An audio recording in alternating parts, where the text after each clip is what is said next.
deyirəm ki,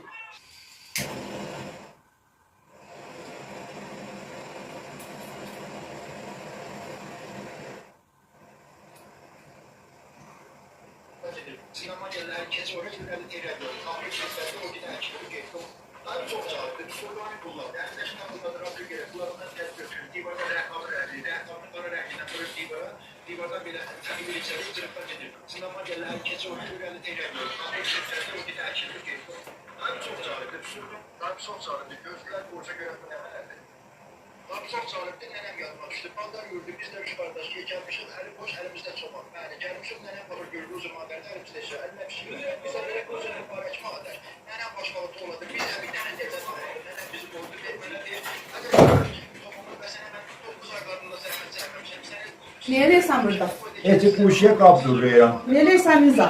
Quşuya qabdırıram. Qonşuya qabcırırsan. Ha. Mən aşağıda canım çıxır, burada sən əyləşibsən, burada tüstüyə havaya verirsən. Nə Baba işin? nə tüstüyə, bu dana bax, cala. Quşunu buradan deşirəm, cala. Niyə sən özündən şey eləyirsən? Ya o nə mənədir ya? Hangisi? O da hava, bu nə mənədir, bu nə mənədir? Bu nə mənədir? Baxın, bu heç bundan da eləhim eləyirəm. Ya o birisi nə mənədir? Hangisi? O valimen, o da hava, o birisi. Hangisi? Həmə nə? Burada nə, bu nə mənədir, bax bu nə mənədir bu? Babam ondan bunu altın deşirdi. Altın deşirdin. Hə. Altın deşib niyə eləyirsən Rıza? Babam, sən niyə əl çəkmirsən, altın deşirdin da? Bunu da gözümsə dizmə. Bax, deyə bunu qoyacağım bura. Nə istəyirsən? Quşu belə qoyacağım bir bax. Ya əyləşsən. Əyləşsən, durubsan da. Babam da Durursan görələr. mənə kömək eləyəsən. Yox, köməksin Ha, məni. mənə? Mən əl başıma qışqırsan, boğubsan məni. Doğmamışam, mən südləndən burada əsirəm. Nə pul var, gedən sən yox, bir gün silədi, nəyə gələcək?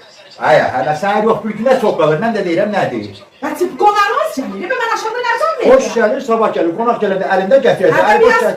Əli boş gəlməyəcək. Əli boş gəlməyəcək. Sən gətirdiyindən yeyəcək. Özümüz adam deyil. Gəl, üstümə bunda var. Gəl, get ondan al. Ay üstüme mən nə alacağım, bir kilo et almalı Ey! deyirlər, nə göt atlar. Yəni nə, ələn qəzənfər orada şey gətirib, xiyarla qoğacaq. O, bir də gölkökü var. Elə onun qəşə təzim Ya qozanı içilər cəzası yiyərlər. Babam ondan təzim eləyəcəksən. Elə mən burada baxıram bunun peycində. Xiyardan elə qəşə ağacaq kirismət sürülür. Ondan gölkökdən elə qəşə Bu kirismət nə sürülür. mənədir, Rıza mən bilmirəm, bu nə mənədir? Rıza bu Baba nə bir dəstə mənədir? söndürmə. Yox, niyə söndürməyim? Babam bunu Hamısı qaldırır. yalan deyirsən sən.